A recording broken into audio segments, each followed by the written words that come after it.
Herzlich willkommen zu diesem neuen Video. Es geht um Loslassen, ein großes Konzept in der ganzen Seelenpartner-Community, auf der ganzen Reise, in diesem Prozess. Es ist eine Frage, die mir regelmäßig gestellt wird in Coachingsitzungen oder außerhalb. Wann lässt man los? Lässt man los? Und vor allem, was ist überhaupt Loslassen? Und darauf möchte ich heute eingehen. Einmal mehr werde ich dieses Video ganz frei gestalten. Ich werde sozusagen einfach sagen, was so kommt, aber es geht grundsätzlich um Loslassen. Also, was ist jetzt damit gemeint? Weil ich weiß, dass viele von euch wirklich mit sich selber kämpfen, ne? Ihr kämpft mit euch von wegen, ich muss ihn doch jetzt loslassen oder ich muss doch jetzt weitergehen oder ich muss doch jetzt, ich habe irgendwo gelesen, loslassen sei extrem wichtig. Also jetzt muss ich das endlich tun, ne? Und das Perfide, das Paradoxe dabei ist, dass man das nicht machen kann. Man kann nicht loslassen im Sinne von, ich lasse jetzt los. Es ist etwas, das mit einem geschieht. Und ich komme gleich nachher noch darauf, was ist überhaupt Loslassen. Aber erstmal, es ist ja ein innerer Prozess, diese ganze Reise, diese ganze Entwicklung, es ist eigentlich eine Lebensaufgabe, es ist eine Lebenshaltung, dass man sagt, okay, ich habe hier diese eine Person getroffen, die ist so wichtig für mich, da spüre ich eine solche unglaubliche Anziehung, da spüre ich eine solche unglaubliche Verbindung. Oder aber die Liebe ist riesig, oder ich habe Träume und Visionen, oder aber ich sehe Doppelzahlen und seinen Geburtstag und meinen Geburtstag und seine Initialen und meine Initialen kombiniert auf Schildern, auf Geburtstagstorten, auf, wo können die Dinge noch stehen? Einfach so ziemlich überall, auf Zahlungsbelegen, Quittungen, ne? Ihr kennt das schon, an der Kasse, wenn ihr bezahlt, oh, plötzlich sein Geburtstag, da ist er wieder, ne? Diese Dinge, all diese Zeichen, die euch darauf, die für euch in Beziehung mit einer speziellen Person stehen. Ne? Manchmal, ihr kennt es langsam, habe ich das Wort Dualseele satt, ich habe sogar das Wort Seelenpartner satt, ich habe das Wort große Liebe satt, aber ich muss es benutzen, weil wir damit einfach eure Erfahrung bezeichnen, das, was ihr für euch erlebt, jeder von euch, der die Videos auch guckt. Das ist diese unausradierbare Verbindung, die ihr spürt, eine Herzensverbindung, die ihr irgendwie bezeichnen müsst und ich genauso, ne? Deshalb, es scheint euch alles an diese Person zu binden oder aufzuzeigen, dass da was ganz Spezielles ist. Und ich bin mehr oder weniger hier, um euch zu glauben und um euch zu bestärken, dass ihr eurem Gefühl vertrauen dürft. Ich bin für ganz anderes hier, im Sinne von für andere Infos an euch oder Botschaften oder ich versuche euch bestmöglich zu führen, nämlich aus einer gewissen Abhängigkeit hinaus, weil das soll auch sein, ne? Es soll oder respektive es soll eben keine Abhängigkeit sein. Jetzt kommen wir diesem Loslassen schon ein bisschen näher, respektive der Definition. Ich habe vorhin gesagt, es ist etwas, das passiert. Es passt in euch, weil der Prozess innerlich ist.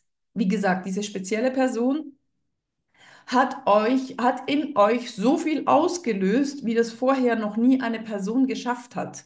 Ne? Und die hat das nicht absichtlich gemacht, diese Person. Die ist einfach plötzlich da gestanden in eurem Leben. Ihr seid vielleicht zusammengekommen, ihr wart ein Paar, ihr seid ein Paar, ihr seid ein On-Off-Paar, ihr seid was auch immer. Es sollte aber Liebe dabei sein, echte Liebe. Und da, ne, ich habe schon viele Videos gemacht, gibt es Anzeichen, was ist Liebe? Und was ist eine traumatisch, wie sagt man, Trauma Bond, eine traumatisch basierte Verbindung, ne? Wo klickt es zwar zwischen dir und einem anderen Menschen, aber das ist nicht auf Liebe basiert, sondern auf euren gegenseitigen Verletzungen. Ne?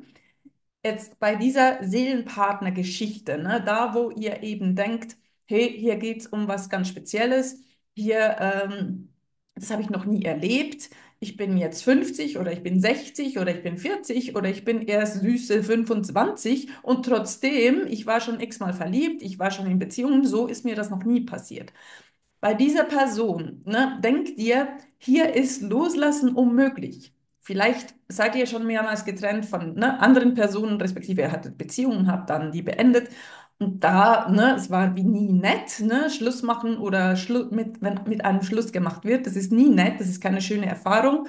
Man geht sozusagen über von einer, Gewohnheit der Zweisamkeit, des alles Teilens miteinander, mit sich aufeinander verlassen können, Austausch, vielleicht zusammen wohnen, zusammen durchs Leben gehen, zusammen sich unterstützen und fördern, idealerweise, geht man über zu, okay, jetzt muss ich diese Gewohnheit, den anderen um mich zu haben oder alles mit dem anderen zu teilen und natürlich auch die Liebe zu teilen, wieder übergehen zu diesem, ich mache jetzt mein Leben wieder alleine oder ich muss oder ich darf das überwinden, dass da diese andere Person nicht mehr in meinem Leben ist. Ne? Das ist schwierig, das sind keine netten Erfahrungen. Sie machen uns stärker, aber es ist schmerzhaft, sich von einer Liebe zu trennen, egal wie groß oder klein auch die Liebe war oder wie schwierig die Beziehung vielleicht am Ende war. Aber jetzt diese ne, Seelenpartnergeschichte, wo es wirklich darum geht, dass ihr eine Liebe in der Tiefe erlebt, die ihr so noch nicht gekannt habt. Diese Beziehung oder diese Person, die das in euch auslöst und dann oftmals, wie ihr ja langsam wisst oder wie ihr es leider selber erlebt habt, ist die Beziehung allenfalls dann nicht von Dauer. Oder es ist ein erstes heftiges Aufeinandertreffen und dann werden eure Wege wieder getrennt. Und da ist es ein total anderes drüber hinwegkommen, über diesen Verlust der anderen Person. Und wird wie diese Sehnsucht in euch aktiviert, die war schon immer da, aber wirklich auch jetzt noch mehr aktiviert von wegen, hey, das ist meine Person, ich erkenne die, ich weiß, wir sollen zusammen sein. Das ist auch gegenseitig, ich spüre das, ich bin mir absolut sicher. Man kann sich auch täuschen, übrigens. Ja, ja, das gehört dazu. Das ist dann eine falsche Dualseele, wie ich sie nenne bisher. Ne, das ist einfach von der Person, wo ihr dachtet, das ist wahre Liebe und wir sind auf ewig eins und verbunden und wir sollen zusammen sein, auch in diesem irdischen Leben. Ihr denkt einfach von der falschen Person, dass es das ist. Nicht falsch im Sinne von, die Person ist falsch oder die Beziehung war falsch. Nein, das war schon richtig im richtigen Moment, aber euer Bewusstsein erweitert sich danach, dass ihr plötzlich seht, das war ja gar nicht die Person, von der ich dachte, dass sie die perfekte Person oder wirklich auf alle Zeiten, ne? Nicht nur im Moment Lebensabschnittspartner, sondern auf Ewigkeit für mich bestimmt ist sozusagen und zu mir gehört. Ne? Ihr spürt das ganz innerlich, diese Person gehört zu mir. Ha, wo wollte ich hin damit? Ich wollte hin, dass wie gesagt, jetzt durch diese Trennung, all diese Dinge in euch ausgelöst werden, ne? Erwachen, ihr habt es schon gehört, ne? Es geht um Erwachen. Yvonne sagt es in jedem Video. Es geht um realisieren, da ist doch viel mehr als das, was man so um uns sieht, ne? Leute, die zur Arbeit gehen, die gehen wieder nach Hause, die schauen zu den Kindern, die gehen Fußball schauen, dann gehen sie wieder nach Hause, dann ist Wochenende, dann kocht man was und dann geht man wieder arbeiten, ne? Dieser Trott, wo sich viele Leute gar nicht mehr spüren, wo sich gar nicht bewusst sind, ne, wer sie sind, was sie tun, was sie machen, wozu das Leben hier ist, wozu die Lebenserfahrung hier ist. All das darf man überkommen im Sinne von, das Bewusstsein wird erweitert, dass es eben sozusagen nicht nur um mehr geht, sondern auch, dass da mehr ist, als man denkt. Ne? Da ist mehr. Es ist nicht nur, hey, wir sind Fleisch und Blut, wir gehen arbeiten und wir sterben und gut ist. Ne? Wozu das Ganze? Sondern dieses Bewusstsein steigt eben, dass da diese vielschichtige Realität ist, diese mehreren Ebenen dieser als Realität wahrgenommenen Erfahrung als Mensch ist, dass da viel mehr ist und darum geht es auch. Jetzt, wir reden ja von Loslassen. Ne? Ich weiß, ihr habt vielleicht das Gefühl, ich höre so ein bisschen aus, tue ich auch, weil das alles miteinander ineinander spielt, zusammenspielt, ne? All diese Dinge, von wegen, wer ist diese Person überhaupt für euch? Was macht diese Person mit euch? Nämlich, die löst etwas aus, einen Prozess. Es geht ultimativ auch um Gott. Ich weiß nicht, alle von euch mögen dieses Wort. Ich bin auch nicht die, die mir das riesig auf die Fahne schreibt, weil ich weiß, wie groß die Verletzung ist in der Gesellschaft um das Wort rum, um das Wort und das Konzept rum. weil das von einer Religion kommt, ne, die missbraucht wurden, weil Gott sozusagen mit in den Dreck gezogen wurde. Und wenn ich könnte, würde ich ein anderes Wort nehmen. Ne? Viele machen das so, sagen Universum oder höhere Macht und was weiß ich. Und trotzdem finde ich es eigentlich schade, wenn man das Wort Gott irgendwie total red flaggt, ne? Völlig sagt, nein, damit kann ich gar nichts anfangen, weil es eben so negativ behaftet ist und negativ benutzt wurde von so vielen negativen und missbräuchlichen Bewegungen in der Vergangenheit und heute auch noch übrigens, ja. Jedoch geht es trotzdem bei dieser Erfahrung darum, dass man sozusagen zurückfindet zur Quelle. Man kann auch sagen Quelle, ne? Dass man zur Quelle findet, dass man merkt, ach so, ich bin angebunden, ach so, ich werde geführt, ach so, ich bin nicht nur einfach ein losgelöstes Menschklümpchen, das so durch die Welt tummelt und irgendwelche Dinge tut. Manchmal fühlt es sich nett an, manchmal fühlt es sich nicht so nett an. Es geht halt einfach um mehr. Jetzt, wenn wir schon von Gott reden, und ich weiß, das Thema ist immer noch Loslassen, dann geht es sozusagen darum, dass man, wie soll ich euch das jetzt erklären? Es geht darum, dass Gott, wenn wir jetzt das Wort halt doch weiterhin benutzen, in keinem Menschen, der Mensch ist Gott gemacht, ne? Mensch wurde nach Gottes Ebenbild geschaffen. Deshalb sind wir genauso kreativ und mächtig wie Gott, wenn es um unsere Realität geht. Das ist aber ein Thema für ein anderes Video.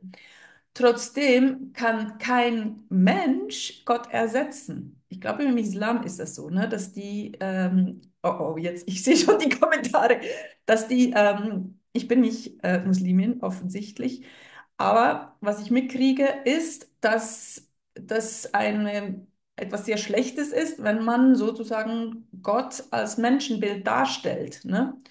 Das sollte man eben unterlassen. Und es geht ein bisschen in diese Richtung. Kein Mensch soll je dein Gott sein, ne? Kein Mensch soll je die Position von deinem Gott haben, von Gott haben, von dem, der dich geschaffen hat und dich über alles liebt. Ja, ich weiß, jetzt geht es so ein bisschen in eine Richtung, die du vielleicht nicht erträgst, wenn du denkst, ich kann mit Gott eh schon nichts anfangen.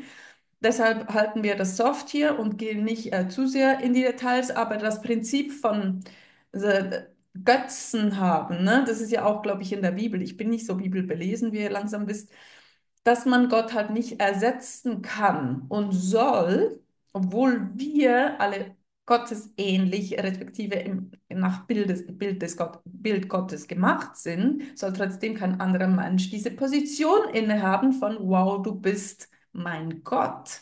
Ne? Deshalb Achtung vor falschen Gurus. Schöne Grüße. So von Menschen, die sich auf eine Position erheben, wo sie gar nicht sein sollten, um dann dieses Götzentum sozusagen zu fördern. Ne? Da muss man nicht nur bei Sekten hinschauen. Es gibt ganz viele Sekten. Ne? Gerade in Hollywood geht es jetzt auch so richtig ab im Moment, ne? Wo ganz viel ans Licht kommt, was da geschehen ist über die Jahrzehnte. Und ja, egal. Ich hatte da vor ein paar Jahren schon, ich verfolge das schon länger, aber egal. Ähm, und deshalb, es geht nicht immer nur um religiöse Sekten. Ja, es gibt so viele sektenähnliche Konstrukte, auch in der offenen Gesellschaft, ne? Also in der Gesellschaft, ohne dass es irgendwie einen Namen trägt. Aber es wird vorgegeben, was sollst du huldigen, wem sollst du treu sein, was sollen deine Werte sein, was sollst du denken, was sollst du machen, wie sollst du dich verhalten, ne? All diese Dinge, die nicht immer liebesbasiert sind. Und so kann es auch etwas, ich will jetzt nicht immer dieses Wort Sekte bringen, ne? Einige von euch wissen, wovon ich spreche, aber es geht um falsche Götter und falsche Idole auch, ne? Was hat jetzt das Ganze mit Seelenpartner zu tun, Yvonne? Wie soll ich jetzt meine Dualseele loslassen? Jetzt komm doch endlich auf den Punkt. Ja, das mache ich doch. Bin ich doch dabei. Wenn jetzt also niemand Gott ersetzen soll, wie bitte sehr sollte es okay sein, dass ein Mensch, ein gottgemachter Mensch aus Fleisch und Blut, dein Gott sein soll? Nämlich die Dualseele, der Seelenpartner. Ich weiß, er oder sie hat so viel in dir ausgelöst, hat dich so tief berührt, hat dich so animiert, hinzuschauen, in deinem Leben hinzuschauen, bei dir, in deinen Beziehungen hinzuschauen, hat dich so sehr animiert dazu und so sehr in die Gänge gebracht, wenn man will. Vielleicht hast du deinen Job verändert oder deine Haare oder deine Wohnung oder deine Freundschaften oder alles zusammen. Und das ist nicht von ungefähr, sondern das hat diese eine Person in dir auszulösen vermocht. Uff, Deutsch. Ähm, genau. Und trotzdem, egal wie viel die Person in dir ausgelöst hat, egal wie sehr du glaubst, sie zu lieben, sie ist nicht dein Gott. Und solange sie dein Gott bleibt, kannst du nicht mit ihr zusammen sein, weil das heißt, dass du deine eigene Göttlichkeit unterschätzt und nicht entdeckt hast. Und das heißt, dass du die Verbindung zu Gott oder wie oft spreche ich jetzt von Gott, obwohl ich gesagt habe, ich will nicht davon sprechen. Es soll scheinbar so sein. Deine Verbindung zum wirklich Göttlichen, das, was nicht menschlich ist, die soll gestärkt werden. Und diese Verbindung ist einmalig. Wenn I got news for you, wenn du mit der Dualseele zusammen bist in einer Beziehung, die Beziehung zu Gott wird nichts ersetzen. Deine Anbindung, wenn wir jetzt wieder Gott aus dem Spiel lassen wollen als Wort, weil als Konzept ist es schwierig, als Wort aus dem Spiel lassen wollen, deine Anbindung an etwas Höheres, an eine Verbindung, die über dein Herz geschieht, zu etwas Weisem, Liebevollem, Beschützenden, immer da, präsent Seienden. Diese Verbindung kann nichts ersetzen. Die ist gar nicht gemacht dazu, dass sie ersetzt werden soll. Die soll nicht ersetzt sein. Schon gar nicht durch eine menschliche Verbindung mit einer anderen menschlichen Person. Versteht ihr? Das ist nicht in Konkurrenz, die zwei Sachen. Jetzt, was ist jetzt also loslassen? Loslassen ist sozusagen, also die Dualseele loslassen, den Seelenpartner loslassen, diese eine Person, wo ihr denkt, nur sie ist so wie er oder sie, nur mit ihm, ihr kann ich je glücklich sein, nur mit ihm, ihr bin ich je komplett. Was ist jetzt loslassen? Loslassen ist diese, ich sage jetzt mal, Projektion auf diese Person eurer Gottesbeziehung loslassen. Überkommen, overcome. Ich weiß, es ist eine schlechte Übersetzung, aber es kommt mir nichts Schlaueres in den Sinn als überkommen. Hinter euch lassen, transzendieren, aber das klingt wieder so abgehoben, ne? Ich will ja, dass mich jeder versteht. Nee, ernsthaft. Diese Verwechslung sozusagen von wegen, ach, dieser Mensch ist mein Gott, der ist mein Ein und Alles. Ohne ihn kann ich nicht, ohne ihn will ich nicht. Das hinter euch lassen zu, ach so, nein, ich habe mich geirrt. Kein Mensch kann je diese Position innehaben, einnehmen. Ne? Das ist unmöglich, weil diese Position gehört dem Göttlichen, gehört der Quelle. Meine erfüllende Anbindung, meine Erfüllung innerlich, mein innerer Frieden, mein Bewusstsein, mein höheres Selbst, mein Weiterkommen, ist nicht eins zu eins identisch, aber trotzdem. Ähm, All das ist gebunden an das Göttliche und nicht an einen Menschen. Und das Loslassen, ich habe am Anfang gesagt, das geschieht mit euch.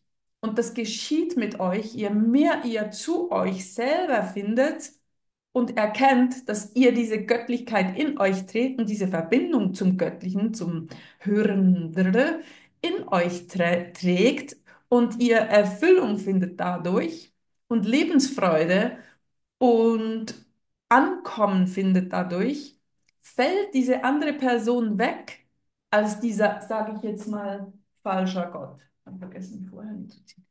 Dann fällt diese Person weg. Die fällt aber nicht weg als Liebe, die ihr weiterhin empfinden könnt. Wenn es eure wahre Liebe ist, wenn es wirklich diese Person ist, die diese end, endless, wie sagt man, unendliche Liebe in euch auslöst und auch diese Person trägt diese Liebe, die sehr menschbezogen ist, in diesem Fall, in euch, in sich, für euch. dann könnt ihr das nicht loslassen, dann lässt es euch nicht los. Es bleibt in euch und bei euch. Versteht ihr? Also die Abhängigkeit von dieser anderen Person, die kann vergehen, indem ihr zu euch selber findet. Also der Fokus geht von da drüben, ne? Diese Person, die ist super, die ist alles, die kann alles, die ist super, die ist wunderschön, die kann gut kochen, die kann gut, was weiß ich, Nägel einschlagen, die kann gut egal, Dinge, die diese Person so unwiderstehlich macht für euch, vor allem aber mit dieser Person fühle ich mich einfach, fühle eine tiefe Liebe, ich fühle mich so wohl mit ihr, ich fühle mich so toll mit ihr, ne? Schön, schön. Trotzdem soll der Fokus nicht auf dieser Person sein, weil das sozusagen dann dieser falsche Gott ist, sondern, okay, die ist toll, die ist wunderbar, diese Person, die ist super, 5 Sterne, na, ohne Diskussion.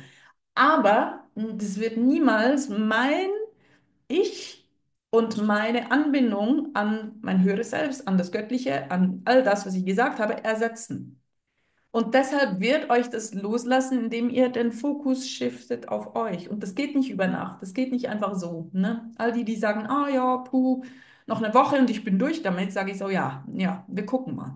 Weil das geht nur mit aktiver Bewusstseinswerdung, mit aktivem auch heilen wollen. Ich bin nicht die, die sagt, ihr müsst bis ans Lebensende heilen und ihr werdet nie heil genug sein und vergesst es, dass ihr je irgendwann würdig seid, Liebe zu haben oder alles, was ihr wollt. Nein, ich bin die, die das Gegenteil sagt. Ihr seid jetzt schon würdig, alles zu haben, aber trotzdem geht es mit einem Bewusstseinsprozess einher, mit einem Heilungsprozess einher, dass der Fokus von ach, da drüben ist das Gold, ne? Sozusagen, das Gras ist grüner auf der anderen Seite. Ach, da drüben ist es ja wirklich toll, ne? Dieser Mensch ist toll, ich nicht.